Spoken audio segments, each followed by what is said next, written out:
Masu kallon Afirka TV3 ko ina faɗin duniya, assalamu alaikum warahmatullahi wabarakatuh. Barkanku da wannan lokaci, barkanku da sake saduwa da mu a cikin shirinmu na lafiya a mahangar musulunci.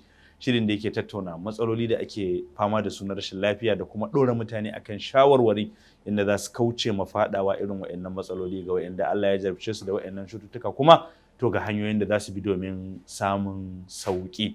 Har yanzu ne muna tare da Dr. Adamu Ahmad Bunkau, Chief Consultant Bunkau Traditional Medicine da yake da clinic a Keffi jihar Nasarawa da kuma Mabushi Abuja a tarayyar Najeriya.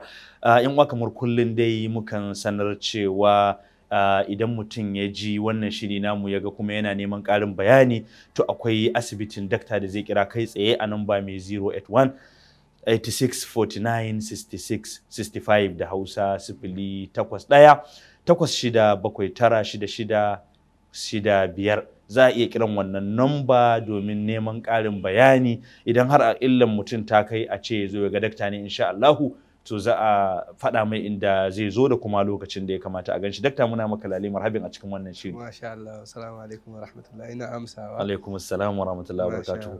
To yan uwa masu kallo, idan ba ku manta ba da kuma dakta, a makon da ya gabata mun fara magana akan basir, bayan mun yi magana akan cushewan hanji da rashin samun fitan bayan gari. Mun samu shawarwari da in Allah da in aka bi su zai zama an samu sauƙin wannan matsala. Dakta, shi kan shi cutan basir so da yawa abinda muka taso muka ji a ƙasa sai a ce maka zaƙi da maiƙo suke kawo basir da kuma shawara da dai sauransu. To anan dakta, kana son ka ce mana zaƙi ba kowanne bane yake kawo basir? Haka ne. To dakta, mu dora akan. Tabbas zaƙi, assalamu alaikum wa rahmatullahi wa barakatuhu. Duk wani abin da ɗan adam ya sani a rayuwar duniya da Allah ya yi, dole kai ne za ka sa abun ya zama yana da kyau ko kuma ka ɓata abun. Yanayin yadda za ka yi amfani da abu, shin ka cancanci ka yi amfani da shi ko kuma abun ya cancanta ya shiga jikinka, shi ya kamata ka dinga dubawa. To kamar yadda muka yi magana, cin abinci mai maiƙo da yawa, to dole shi ma akwai matsala, saboda especially yadda muke cin abinci yanzu, za ka ga mutum ya samu abinci, misali za ka samu soyayyen doya, kaga mutum ya ci soyayyen doya irin yana ɗona ko wani yaji ko kuma wani mai yana ɗona, yana ci kuma ya samu coke mai sanyi ko kuma ruwa mai sanyi na kankara ya ɗora a kai. To kaga ko a kan doyan ka zuba wannan ruwa mai sanyin, dole za ka ga maiƙon ya yi bacci. To kaga in ya je ya shiga cikin ciki kuma cikin hanji, to yaya zai zama kenan? To kaga shi yasa dole mutum sai ya dinga amfani da hankalinsa. To kaga wannan bangaren kenan. Dakta, kamar in ce idan labudda sai mutum ya ci ba makawa, to har ƙare ya ci ya dan sha abu mai dumi kenan, ko shayi ko kaza? Sosai ko ai shi kitse ma, in masdar na kitsen asali inda ka samo shi, in waje ne na ɗabi'a, kamar kitsen saniya, kitsen rago, ba irin kitse da ake ta sa mana wasu daban ba yanzu. Matsalan kitse shine kitsen kaman kajin da ake kiwo, wanda sati 2-3 kawai kaga an musu allura sun hure, ko kuma irin wasu dabbobi haka. To amma in dai asalin kitse ne da ya ɗauki lokaci kafin ya ginu a jikin dabba, to wannan ko yana da illa, akwai abubuwan da za ka sa ya daidaita shi, ba zai yi illa ba. Kuma abin da nake so a sani, ba za ka sa nama zalla ka ci shi haka ba. Misali, dole akwai yadda za ka dafa shi ko yadda za ka gasa shi, akwai abubuwa da ya kamata ka sa a ciki, amma ba za a iya cewa ka sa kaza da kaza ba. Dole sai an iya ganin ɗan adam a ga yaya yanayin jikin ka yake, irin mu ne ramammu ko kuma irin su Bala Umar ne masu jiki. To haka irin wannan yadda zan ci nama ni daban da yadda za ka ci sosai kuwa. Ka gani yanzu in zan ci nama misali, akwai abubuwan da ya kamata in sa, kai kuma akwai abubuwan da ya kamata ka sa. In kana da jiki, in za ka ci nama, dole yajin da za ka samo ya zama an sa gashi nan da suna citta a ciki da kurkum. to yana taimakawa wajen narka abinci. Kuma za ka ga larabawan suna dafa nama sukan sa kindirmo a kai. Ka gane? To kindirmon nan yana taimakawa wajen nama ya dafu da wuri kuma ya yi saurin narkewa a jikinka. Saboda akwai abubuwa wanda suke muhabbimat ne a cikin shi kindirmo.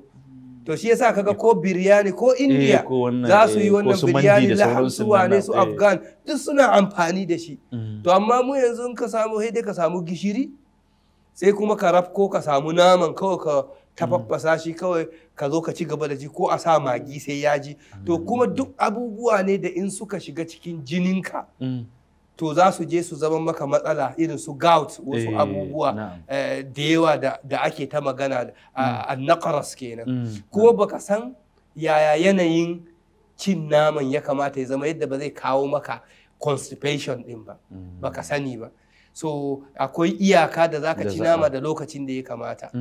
To dakta, ko da abu na ɗabi'a ne in aka sa mai daga waje, mu ɗauki kamar wake abinci ne na ɗabi'a da ɗan adam yake ci, to amma an zo sarrafa shi wani lokaci kamar a ce za a yi kosai da shi, za a tsumbula shi ne a cikin mai har ya soyi da sauransu. Kasantuwan shi asali abu ne mai kyau da aka haɗa shi da mai, sai man yayi illa dakta? Zai iya yin illa. To man ma ai kala ne, kuma kowa kuma da yanzu ni kamar yadda na yi maka misali da muka wuce, kai yanzu misali za a iya cewa akwai kitse sosai a jikinka, to in ka ci za ka iya ganin side effect ɗinsa. Amma ni tun da ina buƙatan kitsen ko na yi ta amfani da shi ba lallai ba ne in gan shi da wuri. Magana ka ta dawo abin daga mutum zuwa mutum ne. Yawa daga mutum zuwa mutum. Idan yana da larura sai an kalle shi sai a ga me za a ce mai a matsayin magani. Shi yasa kaga kullum nake kira nake faɗa da mutane nake ba su shawara. Ka daina jin ana ce in baka da lafiya kana da basir ka ɗebi kaza da kaza ka yi. Wallahi ina zaune a ofishina aka kawo mun wani mutum, ba ma mutum ɗaya biyu ba, abun ya faru da yawa. Yana kwance aka kawo an sa mishi irin abun na roban nan na fitsari. Na ce me ya faru? Wai ai ya samu yana da basir ne da me, shi ne aka ce masa abokinsa da ya zo sai ya karɓo masa magani yake cewa wai ai gashi ya ji dama a TV ana cewa mai kaza ɗin ya ɗebi kaza. Shi ya ɗiba ya sha. Ya samu lafiya. To amma wannan da ya shafa kafin ma da na gan shi na ce ai sauri a kai shi asibiti kafin su kai ya rasu. Saboda ya riga ya fasa masa bulada. Kada ka so a je a dan hada ta a dan dinke ko wani abu. Ko da ke ma dai ba. San ma me za su je su mishi ba tunda dai ni ba zan iya yin wani abu a kai ba. Yanayin jikinsu ba ɗaya ba. Ba ɗaya ba ne, kuma matsalolin ba ɗaya ba ne. Wani lokaci akwai toshewa. Idan aka samu toshewar hanyar, in kuma kai ka je ka sha magani da zai ƙara wa hanyar preja da zai ƙara tura abun sai ya fasa shi. Shi yasa sai ka samu wanda ya sani zai duba cewa akwai abin da ya toshe, so maganin da zan bayar dole in bada abin da zai buɗe hanyar. To idan ya buɗe sai a bada abin da zai flushing ɗinsa. Amma kawai ka bada maganin da zai bada preja, to kaga ai sai a samu fashewar sannan lokaci dakta abin zai iya samun bambanci a ce ɗa ne ɗan ƙarami ɗan ƙasa da shekara 7 yana da basu, wannan kuma uwa ce, to yi magungunan da za a ba su zai iya bambanta. Iri ɗaya ake bayar, za ka ga komai sai su ce a bada kaza a bada yawanci ba da amfani. Ba yadda tun da ka ga ƙur'ani duk mu'ujizarsa saboda hikimar Allah ba a kawo mana cewa ka ɗebi ganyen kaza yana maganin kaza ne ba. To ka kiyayi wannan. Haka hadisi ma za a ce habbatu sauda akwai waraka a ciki. Zuma Allah ya yi magana ya ce akwai waraka a ciki. Amma bai ce ka ɗebi quantity kaza. Quantity ya danganci da mutum ne. Akwai wanda za a ce ka sha zuma ka hada da ruwa. Akwai wanda za a ce ka sha zuma ka hada da nono. Kowa da yanayin yadda yake bukata. Kamar yanzu mai ciwon shuga ne misali. In yana yawan fitsari, to in za ka ba shi magani ka sa zuma sosai a ciki, zuma mai kyau, saboda shi zuma yana janye ruwa. Allah ne iko ilimi. Ka gane yana janye ruwa. Yamtassul ma minad dam. Sosai yana janye yadda kaga kuran karfe. Haka ne sai ya ragu yawan fitsarin. saboda akwai glucose a ciki amma natural glucose a ciki. To shi yasa kaga maganan shi ma yadda basir yake, to in ka duba shi abu ne da ya kamata ka dubi abubuwan da kake ci, kar ka dinga cika duhun a ciki kamar su abubuwa na kitse da yawa.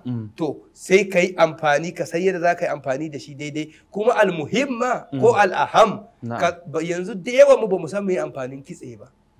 Ba sani ba. Kawai dai kullum ana cewa a guji zagen a guji maiko sai a huta da basir. Kenan shi kanshi maikon akwai mai amfani, ko in ce kitsen akwai mai amfani. Ko da ke tunda Allah ya yi mutum a cikin da kitse, in mutum bai da cholesterol to dani zai faɗi sosai, saboda jininka ba zai iya gudana ba.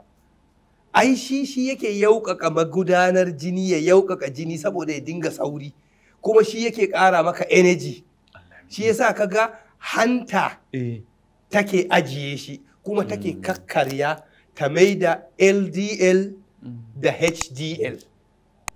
Kala biyu ne ai kitse, akwai mai kyau akwai mara kyau. To ita hanta ita take hazzanawa, kuma ta yi taksir nasu, sannan ta tura inda ya kamata. Na'am. To ina ganin dakta, a wannan amfani na kitse a jikin mutum da kuma alakar kiyaye maiko da basir, zamu je hutu rabin lokaci. Idan muka da insha Allah sai mu dora bayani akan wannan jawabi. Yawa masu kallo, zamu je hutu rabin lokaci na wannan shiri da muke kawo muku, da fatan ba za ku yi nisa da akwatunan talabijin ɗinku ba. Daga mun dawo insha Allah zamu dora, ku saurare mu muna dawo.